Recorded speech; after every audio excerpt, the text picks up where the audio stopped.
अस्सलाम वालेकुम friend, welcome to the Ghazi zoologist. आज जो हम टॉपिक डिस्कस करने जा रहे हैं वो है स्केलेटन ऑफ बर्ड्स। ठीक है, इससे पहले हमने लोकोमोशन और एक्सटर्नल स्ट्रक्चर्स इन बर्ड्स को डिस्कस किया था। ठीक है, मतलब और भी मतलब इस चैप्टर से रिलेटेड और भी लेक्चर्स हैं पढ़े, लेक्चर बाय लेक्चर सारे वीडियोस अपलोड किए जा रहे हैं। ठीक है, गाजी ज़ूलॉजिस्ट आपका अपना चैनल है, तो अगर आप लोगों ने मतलब सब्सक्राइब नहीं किया तो सब्सक्राइब कर लें। ठीक है, तो आज हम इस टॉपिक को डिस्कस करते हैं स्केलेटन इन बर्ड्स। ठीक है, देखो स्केलेटन ढांचा, देखो अगर बर्ड्स हैं इनको उड़ना है तो उड़ने के लिए इनमें क्या मौजूद होते हैं, लाइट बोन्स मौजूद होते हैं। ठीक है, ताकि मतलब उनका वज़न कम से कम हो और आसानी से उड़ सकते हैं। ठीक है, इसके एग्जांपल्स में अगर हम बात करें, इनमें जो बोन मौजूद होता है हेमरस बोन। ठीक है, हेमरस बोन इनमें मौजूद होता है, हेमरस बोन मौजूद होता है। अब इस बोन में लार्ज एयर स्पेसेस मौजूद होती हैं, लार्ज एयर स्पेसेस मौजूद होती हैं। ठीक है, और इसके अंदर मतलब स्टर्टल मौजूद होता है। ठीक है, स्टर्टल, तो अब वो जो स्टर्टल है, ठीक है, वो काफ़ी ज़्यादा मतलब इसे स्ट्रेंथ प्रोवाइड करता है। ठीक है, स्ट्रेंथ प्रोवाइड करता है।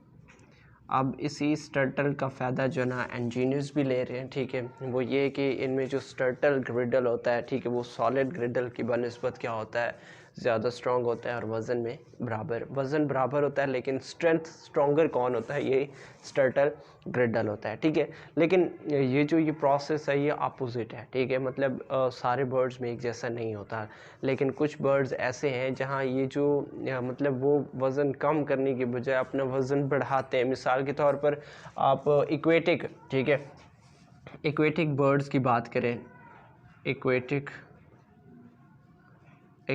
बर्ड्स की बात करें। ठीक है, इक्वेटिक बर्ड्स में आप किसको ले लें, लून्स को ले लें। ठीक है, अब उनमें क्या होता है कि वो उनमें डेंस बोन्स मौजूद होते हैं। ठीक है, उनमें क्या मौजूद होते हैं, ठीक है, डेंस बोन मौजूद होते हैं, डेंस बोन मौजूद होते हैं। अब उनके डेंस बोन का क्या काम होता है कि वो जो ना उसे प्रिवेंट फ्रॉम बोवेंसी। ठीक है, बोवेंसी, ठीक है, बोवेंसी से मतलब उन्हें बचाते हैं। ठीक है, मतलब ये कि डाइविंग के दौरान जब उनके बोन्स का वज़न ज़्यादा होगा तो वो पानी में क्या करेंगे, डूबने की कोशिश करेंगे, मतलब पानी के अंदर डाइव करने की कोशिश करेंगे। ठीक है, और उसके अलावा देखो इनमें जो अपेंडिजेस होती हैं, जो कि वो अपेंडिजेस जो फ्लाइट में इन्वॉल्व होते हैं। ठीक है, अब ऐसे अपेंडिजेस ना तो वो नेस्टिंग बिहेवियर में मतलब हेल्पफुल है, ठीक है, ना ही वो कोई और मटेरियल मतलब उन्हें यंग वंस को फीड करने में वो अपेंडिजेस इन्वॉल्व हो सकते हैं। ठीक है, तो अब फीडिंग पैटर्न के लिए इनमें कौन से अपेंडिजेस मौजूद होते हैं, या कौन से वो स्ट्रक्चर्स मौजूद होते हैं जो उनकी फीडिंग में इन्वॉल्व होते हैं। ठीक है, मिसाल के तौर पर इनमें हमने किसकी बात की थी कि इनमें क्या मौजूद होता है, बिल मौजूद होता है। ठीक है, बिल मौजूद होता है, निक मौजूद होता है, या फिर फीट। अब ये वो स्ट्रक्चर्स हैं जिनकी मदद से मतलब ये जो फीडिंग बिहेवियर्स, ठीक है, फीडिंग बिहेवियर, ठीक है, फीडिंग बिहेवियर है, ठीक है, या फिर जो नेस्टिंग बिहेवियर है, ये चीज़ें कंट्रोल करती हैं। ठीक है, फीडिंग या नेस्टिंग बिहेवियर। ठीक है, इनमें मतलब इनमें जो वर्टिब्रा मौजूद होता है, ठीक है, सॉरी सर्विकल वर्टिब्रा मौजूद होता है। ठीक है, सर्विकल वर्टिब्रा,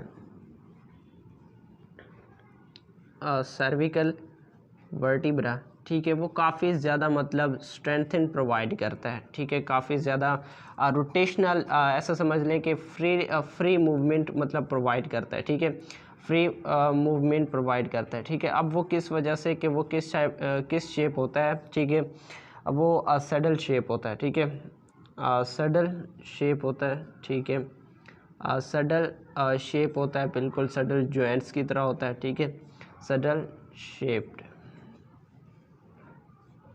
ठीक है, सडल शेप्ड। और उसके बाद फर्स्ट वर्टिब्रा, ठीक है, जिसको हम क्या बोलते हैं, ठीक है, एल्टस बोलते हैं। ठीक है, फर्स्ट सर्विकल वर्टिब्रा, ठीक है, सर्विकल वर्टिब्रा वो जो है ना किसके साथ कनेक्टेड होता है, स्कल के साथ, स्कल के जॉइंट के साथ, ठीक है, जिस कनेक्ट होता है, जिसे हम क्या बोलते हैं, कोनोडाइल, ठीक है, कॉन्डाइल, ठीक है। तो अब ये जो मतलब सिंगल अटैचमेंट होती है, मतलब एक सिंगल पॉइंट पे वो क्या होता है कि उसके साथ अटैच होता है, ठीक है, और वही जो मतलब सिंगल अटैचमेंट है, ठीक है, एक सिंगल पॉइंट, वो हायर डिग्री ऑफ रोटेशन, मतलब काफ़ी ज़्यादा, मतलब उसकी वजह से रोटेशन क्या है, पॉसिबल हो सकती है, ठीक है। अब उसके बाद नेक्स्ट अगर हम बात करें, ये मतलब ये जो सारा प्रोसेस है, ठीक है, उसे फ्लेक्सिबिलिटी प्रोवाइड करता है, ठीक है, फ्लेक्सिबिलिटी प्रोवाइड करता है, ठीक है। अब उसके बाद अगर हम बात करें इनमें मतलब पेल्विक ग्रिडल मौजूद होता है, ठीक है। आई होप यहाँ आप लोगों को नज़र आ रहा होगा, पेल्विक ग्रिडल, ग्रिडल, सॉरी सिंगल डी आता है, ठीक है, पेल्विक ग्रिडल, वर्टिब्रल कॉलम, वर्टिब्रल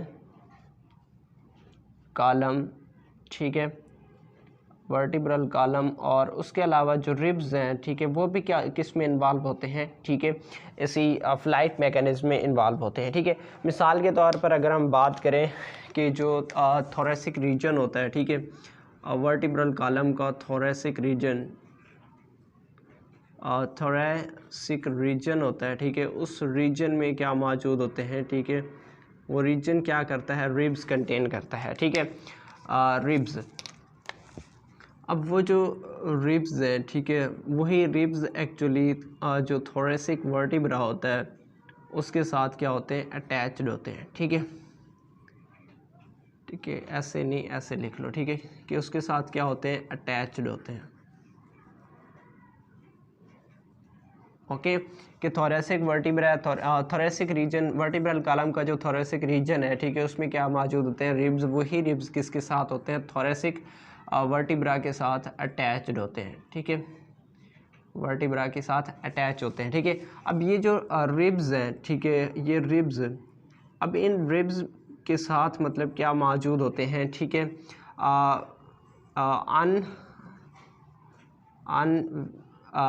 अनवेसिनेट, ठीक है, वेसिनेट, सॉरी अनसिनेट, ठीक है, सीनेट मौजूद होते हैं, ठीक है, अनसिनेट प्रोसेस्ड मौजूद होते हैं, ठीक है। अब वो जो अनवेसिनेट प्रोसेस हैं, ठीक है, वो रिब्स को घेरे रखती हैं, ठीक है, अराउंड द, ठीक है, अगर ऐसे समझ लें कि रिब केज है, ठीक है, रिब केज है, तो रिब केज के अंदर क्या करते हैं कि ये जो रिब्स हैं उनको वो क्या करती हैं, सराउंड करती हैं, ठीक है। यही करेक्टरिस्टिक्स अगर हम बात करें तो रेप्टाइल्स में भी पाया जाता है, ठीक है। तो रेप्टाइल्स में भी मतलब ये अनसिनेट प्रोसेस्ड वाली जो करेक्टरिस्टिक्स है, फीचर्स है, वो पाई जाती है, ठीक है। रेप्टाइल्स में अनसिनेट जो प्रोसेस्ड हैं वो रेप्टाइल्स में मौजूद होते हैं, तो इस वजह से पता चलता है कि इनकी जो इंसेस्ट्री है और रेप्टाइल की इंसेस्ट्री वो क्या हो सकती है, इंसेस्ट्री कॉमन हो सकती है, ठीक है, इंसेस्ट्री कॉमन हो सकती है, ठीक है। और उसके अलावा जो मतलब थोरेसिक रीजन है, ठीक है, थोरेसिक रीजन है, ठीक है, थोरेसिक रीजन का जो पोस्टीरियर हिस्सा है, ठीक है, जो पोस्टीरियर हिस्सा है, इसका पिछला हिस्सा, ठीक है, वो क्या कहलाता है, ठीक है, वो क्या कहलाता है, लंबर कहलाता है, ठीक है। अब देखो जो मतलब लंबर है, ठीक है, मैं ऐसे लिख लेता हूँ कि जो लंबर है, लंबर, ठीक है, थोरेसिक वर्टिब्रा है, थोरेसिक वर्टिब्रा है, ठीक है, थोरेसिक वर्टिब्रा, और उसके साथ सैक्रल वर्टिब्रा है, ठीक है, सैक्रल वर्टिब्रा, ठीक है, सैक्रल वर्टिब्रा, और उसके साथ साथ जो ना अगर हम बात करें एंटीरियर, ठीक है, एंटीरियर कॉर्डल वर्टिब्रा, ठीक है, एंटीरियर कॉर्डल वर्टिब्रा, ठीक है। अब ये सारे के सारे क्या होते हैं, फ्यूज्ड होते हैं, ठीक है, ये क्या होते हैं, फ्यूज्ड होते हैं, ठीक है। ये क्या सारे होते हैं, फ्यूज्ड होते हैं, और फ्यूज्ड होकर क्या बनाते हैं, ठीक है, फ्यूज्ड होकर क्या बनाते हैं, सेंसाक्रम, ठीक है, सेंसाक्रम बनाते हैं, ठीक है। अब जो सेंसाक्रम है, ठीक है, वो किस में इन्वॉल्व होता है, मैं इस साइड पे ही लिख लेता हूँ, ठीक है, कि ये सेंसाक्रम किस में इन्वॉल्व होता है, फ्लाइट पोस्चर में इन्वॉल्व होता है, ठीक है, फ्लाइट पोस्चर में इन्वॉल्व होता है, ठीक है। फ्लाइट पोस्चर के अलावा जो ना ये ऐसे समझ लें कि लैंडिंग, वॉकिंग और रनिंग में भी क्या होता है कि ये हेल्पफुल होता है, ठीक है, मतलब मदद देता है, ठीक है। और उसके बाद नेक्स्ट में क्या रहता है, ठीक है, ये तो हमने यहाँ एंटीरियर कॉर्डल वर्टिब्रा की बात की थी, ठीक है। और इसी तरह से जो पोस्टीरियर कॉर्डल वर्टिब्रा है, ठीक है, पोस्टीरियर कॉर्डल वर्टिब्रा, ठीक है, कॉर्डल वर्टिब्रा। अब पोस्टीरियर कॉर्डल वर्टिब्रा का क्या काम है कि वो किस चीज़ में इन्वॉल्व होता है, ठीक है, कि वो क्या बनाता है, वो फ्यूज्ड होकर क्या बनाता है, पाइगोस्टाइल बनाता है, ठीक है, पाइगोस्टाइल। अब पाइगोस्टाइल का क्या काम होता है कि ये जो ना टेल साइड पे मौजूद होता है, और इसका क्या काम होता है कि स्टीयरिंग मूवमेंट में इन्वॉल्व होता है, ठीक है, स्टीयरिंग मूवमेंट में इन्वॉल्व होता है, ठीक है। अब उसके अलावा नेक्स्ट ये है कि इसमें जो ना ऐसे समझ लें कि स्टर्नम की अगर हम बात कर लें, ठीक है, स्टर्नम, ठीक है, स्टर्नम में क्या मौजूद होता है, कील लाइक स्ट्रक्चर मौजूद होता है, ठीक है, कील लाइक स्ट्रक्चर, कील लाइक स्ट्रक्चर मौजूद होता है, ठीक है। अब कील भी क्या कर रहा है कि साइड प्रोवाइड कर रहा है for the attachment of muscles, ठीक है, पॉइंट प्रोवाइड करता है for the attachment of muscles, ठीक है। अब मसल मतलब मसल्स, फ्लाइट मसल्स हैं, उनको अटैच तो होना है, वो किसके साथ अटैच होते हैं, कील्स के साथ अटैच होते हैं, ठीक है। अब ये प्रॉपर्टी अगर हम बात करें, ये कील वाली प्रॉपर्टी एब्सेंट होता है, ठीक है, एब्सेंट किस में होता है, ठीक है, अगर हम बात करें ऑस्ट्रिच में, तो ऑस्ट्रिच में क्या होता है, ये प्रॉपर्टी एब्सेंट होती है, ठीक है। अब उसके अलावा नेक्स्ट जो ना जो पेयर्ड क्लेविकल्स होती हैं, ठीक है, पेयर्ड क्लेविकल्स, ठीक है, पेयर्ड क्लेविकल्स वो किस में फ्यूज्ड हो जाते हैं, किस में मतलब चेंज हो जाते हैं, वो बना देते हैं विश बोन, ठीक है, विश बोन बना देते हैं, जिसको हम क्या बोलते हैं, फरकूला भी बोलते हैं, ठीक है। अब उसके बाद अगर हम बात करें, बहुत सारी अपेंडिजेज हैं, ठीक है, बहुत सारी अपेंडिजेज हैं, उनमें क्या आई है, मॉडिफाइड आई है। मिसाल के तौर पर फ्रंट अपेंडिजेज के हम बोन्स की बात करें, या तो वो लॉस्ट हो गए या क्या हो गए, फ्यूज्ड हो गए हैं, ठीक है। अब जो फ्यूज या लॉस हो गए हैं, उनका क्या काम है, ठीक है, कि मतलब पहली बात तो ये कि वो फ्यूज्ड हो गए हैं, ठीक है, लॉस्ट हो गए, और उसके अलावा जो ना वो भी मतलब साइड प्रोवाइड करते थे अटैचमेंट के लिए, ठीक है। और उसके अलावा मौजूद होते हैं रेयर बोन्स मौजूद होते हैं, ठीक है, सॉरी रेयर अपेंडेजेस मौजूद होते हैं, ठीक है, रेयर अपेंडेजेस मौजूद होते हैं, ठीक है, रेयर अपेंडेजेस। अब वो जो रेयर अपेंडेजेस हैं, ठीक है, अपेंडेजेस उनका क्या फंक्शंस है, ठीक है, वो किस चीज़ में इन्वॉल्व होते हैं, ठीक है, वो होपिंग में इन्वॉल्व होते हैं, होपिंग में, वॉकिंग में इन्वॉल्व होते हैं, ठीक है, या फिर किस में इन्वॉल्व होते हैं, पर्चिंग में इन्वॉल्व होते हैं, ठीक है। अब देखो पर्चिंग का मतलब ये होता है कि आपने बहुत सारे बर्ड्स को देखा होगा, वो दरख्तों पे बैठती हैं और दरख्तों पे वो सो भी जाते हैं, ठीक है, तो वो किसकी मदद से, मतलब पिर्च की मदद से, ठीक है। अब देखो उनमें जो पिर्च टेंडॉन मौजूद होती हैं, ठीक है, मैं इस चीज़ को किधर लिख लूँ, इस साइड पर इधर ही इसको अरेंज कर रहा हूँ, ठीक है, कि इसमें जो पिर्च टेंडॉन्स मौजूद होती हैं, ठीक है, पिर्च टेंडॉन मौजूद होती हैं, ठीक है। अब वो जो पिर्च टेंडॉन्स होती हैं, ठीक है, वो टूइज़ से लेकर एंकल जॉइंट तक, ठीक है, एंकल जॉइंट तक, ठीक है, आई होप आप लोगों को नज़र आ रहा होगा, ठीक है, एंकल जॉइंट तक, और एंकल जॉइंट से लेकर वो जो लोअर लेग के मसल्स है, ठीक है, लोअर लेग के जो मसल्स हैं, लोअर लेग मसल्स, वहाँ तक ये फैला हुआ होता है, ठीक है। जो पर्चिंग टेंडन्स हैं वो टोई से लेकर एंकल जॉइंट से लेकर वो लोअर लेग्स तक क्या होते हैं, फैले हुए होते हैं, मतलब इतने ज़्यादा उन्होंने मौजूद होते हैं। ठीक है, अब देखो जब भी मतलब एंकल जॉइंट फ्लेक्स्ड होते हैं, ठीक है, जब भी एंकल जॉइंट क्या होते हैं, फ्लेक्स्ड होते हैं, ठीक है, मतलब कंट्रैक्ट होते हैं, ठीक है, सिकुड़ते हैं, तो फ्लेक्स्ड होने के बाद जो पर्चिंग जॉइंट्स होती हैं उनमें क्या होता है, जो टेंशन होता है, क्या होता है, टेंशन वो बढ़ जाता है। ठीक है,